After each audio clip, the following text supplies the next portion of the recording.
Paz do Senhor, meus irmãos do grupo Amigos da Bíblia.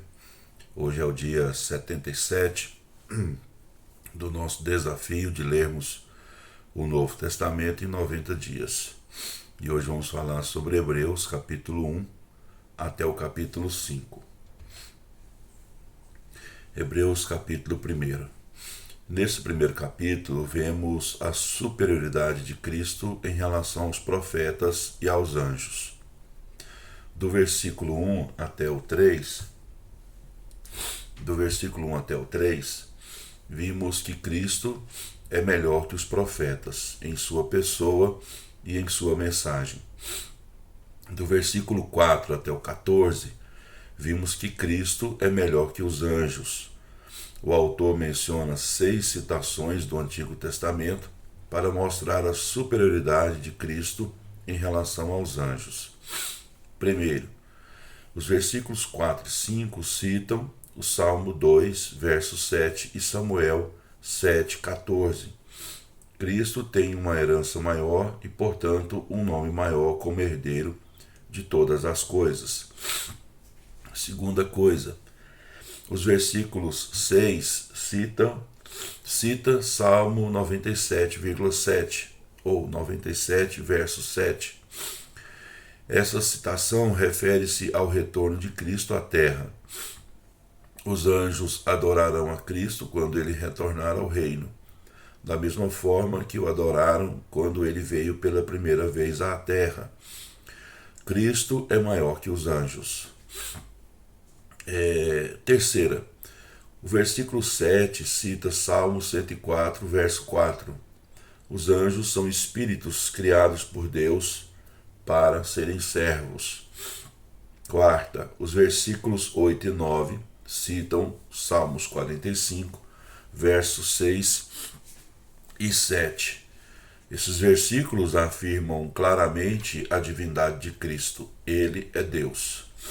Quinta, os versículos 10 a 12 citam Salmos 102, versículo 25 ao 27. Aqui Jesus é mais uma vez chamado de Senhor. Sexta, o versículo 13 cita Salmo 110, verso 1. Esse salmo é fundamental em Hebreus, pois Salmo 110, verso 4 declara o sacerdócio de Cristo, conforme a ordem de Melquisedeque. Agora ele está sentado à direita de Deus, o sacerdote rei. Hoje eu não estou muito legal, estou muito gripado. Vão perdoando aí, meus irmãos. Hebreus capítulo 2. Esse capítulo prossegue com o argumento de que Cristo é superior aos anjos. O autor interrompe o argumento para fazer uma exortação. Uma exortação está no versículo 1 até o 4. Com certeza a palavra falada pelo Filho de Deus é firme, tendo em vista que a falada pelos anjos também o é. Se na época do Antigo Testamento o Senhor lidou com aqueles que desobedeceram a sua palavra, sem dúvida nos últimos dias fará o mesmo com os que ignorarem ou rejeitarem a sua palavra transmitida por seu Filho. Uma explicação. Capítulo 2, versículos 5 ao 18. O argumento do capítulo 1 de que Jesus é melhor que os anjos levantou uma nova dificuldade para se resolver. Como Jesus poderia ser melhor se tinha corpo humano? Os anjos não são melhores que ele por não terem um corpo para limitá-los? A explicação de que, ou do porquê Jesus tomou sobre si um corpo humano, responde a essas questões. Primeira, para ser o último Adão, versículo 5 até o 13. Deus, em nenhuma passagem da Bíblia, promete aos anjos que governariam no mundo por vir. O Senhor deu a Adão o governo sobre todas as coisas. Gênesis capítulo 1, versículo 26 ao 31. O escritor cita Salmos 8, verso 4 até o 6, que repete a bênção de Deus de Gênesis. O Senhor fez o homem um pouco menor que os anjos. O pecado entrou na humanidade e tirou de Adão o domínio da terra.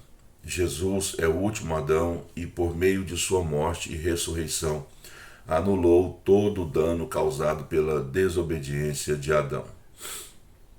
Segunda questão. Para derrotar o diabo, versículo 14 até o 16. As consequências do pecado de Adão foram a morte e o medo dela. Gênesis 2, versículo 17, Gênesis 3, capítulo 10. A arma mais poderosa de Satanás tem sido o medo da morte. Cristo, com sua morte na cruz, destruiu esse poder e livrou os que estavam sujeitos à escravidão pelo pavor da morte. Cristo tinha de ter um corpo humano a fim de poder morrer e assim derrotar Satanás. Terceira coisa, para se tornar um sacerdote misericordioso. Versículo 17 e 18. Esse é o terceiro motivo porque Jesus tomou sobre si o corpo humano. Deus sabia que seus filhos precisavam de um sacerdote misericordioso para ajudá-los em sua fraqueza. Ele permitiu que seu filho sofresse e equipou-o por meio desse sofrimento para seu ministério de sacerdócio. Versículo 10.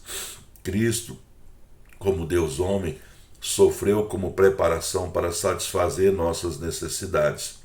Porém, ele não precisava se aperfeiçoar, já que era perfeito, Deus. Agora ele é o sumo sacerdote fiel e misericordioso, e nós podemos depender dele.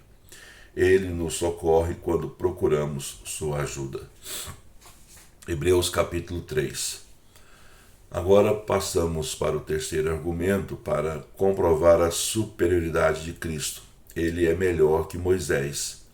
Moisés foi o grande herói da nação judaica e para Paulo provar a superioridade de Cristo em relação a ele, equivalia a provar a superioridade da fé cristã sobre o judaísmo.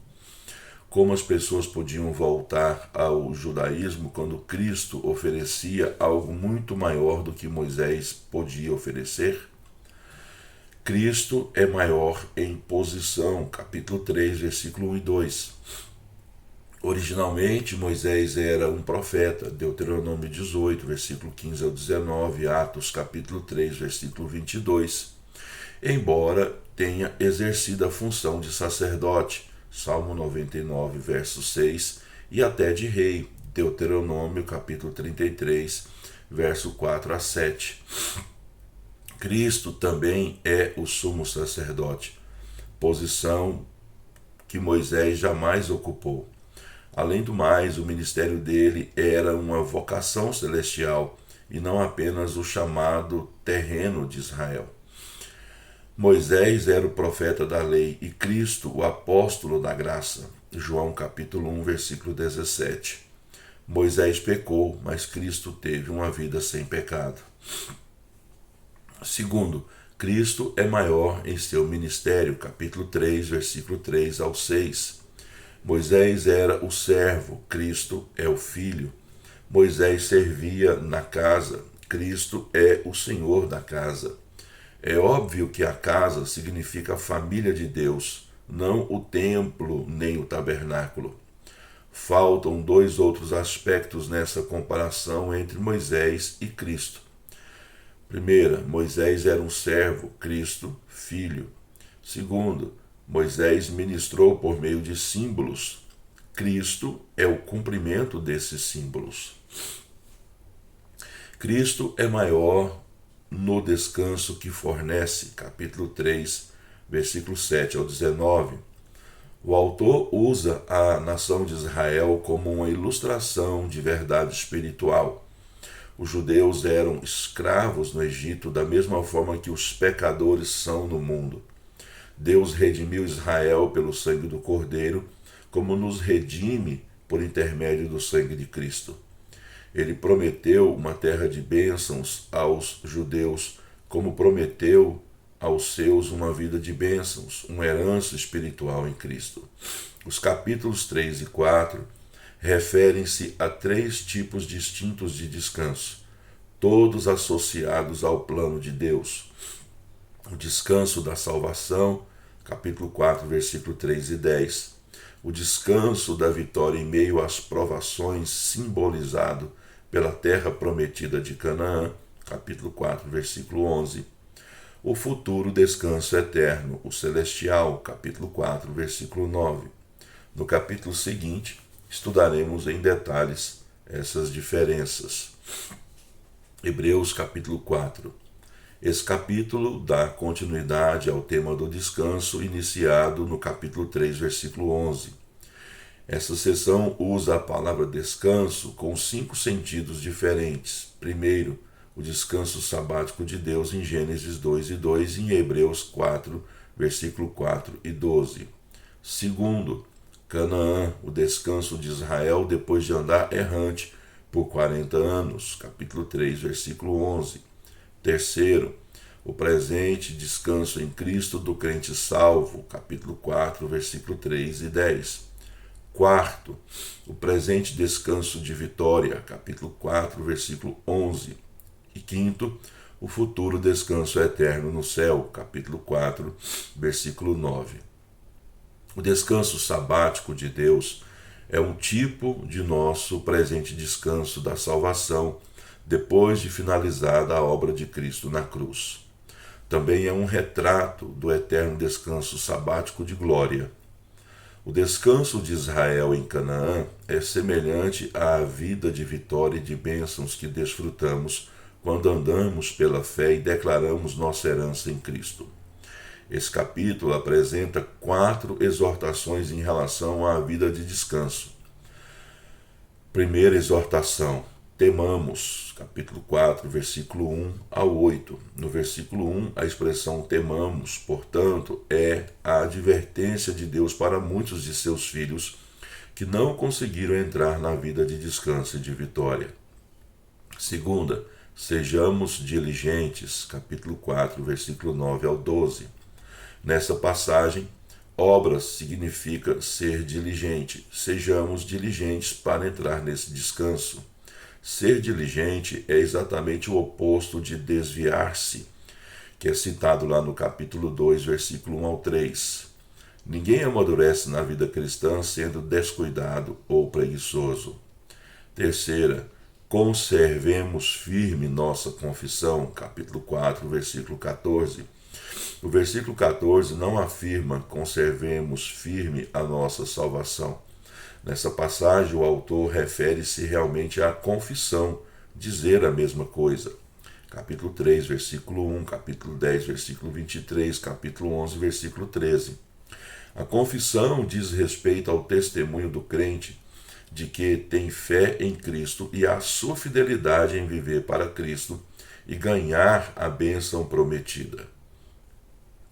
Quarta, aproximemo-nos do trono da graça, capítulo 4, versículo 15 e 16. Esses versículos apresentam provas de que o crente não pode perder a sua salvação, se ele se mantiver firme, sempre próximo do trono da graça.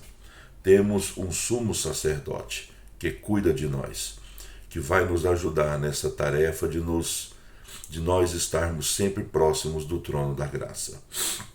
Hebreus capítulo 5, e aqui finalizamos com esse capítulo. Nos 2 primeiros capítulos, o autor mostrou que Cristo é maior que os profetas e os anjos. Nos capítulos 3 e 4, demonstrou que Cristo é maior que Moisés. Agora ele aponta para Arão, o primeiro sumo sacerdote de Israel, e prova que Cristo é um sacerdote melhor que Arão foi. Se seus leitores abandonassem Cristo pelo judaísmo, estariam trocando um grande sumo sacerdote por um menor. O autor mostra que Cristo é maior que Arão de pelo menos 3 formas. Cristo tem uma ordenação superior. Capítulo 5, versículo 1, 4 a 6. Cristo tem mais complacência. Capítulo 5, versículo 2 e 3. Versículos 7 e 8. Cristo ofereceu o sacrifício supremo, capítulo 5, versículo 3, e versículo 9 até o 14. Que Deus te abençoe. Termina aqui mais um vídeo. Peço desculpas novamente, porque hoje eu não Estou muito bem, né? Estou muito gripado. Que Deus abençoe a sua vida. E até o próximo vídeo.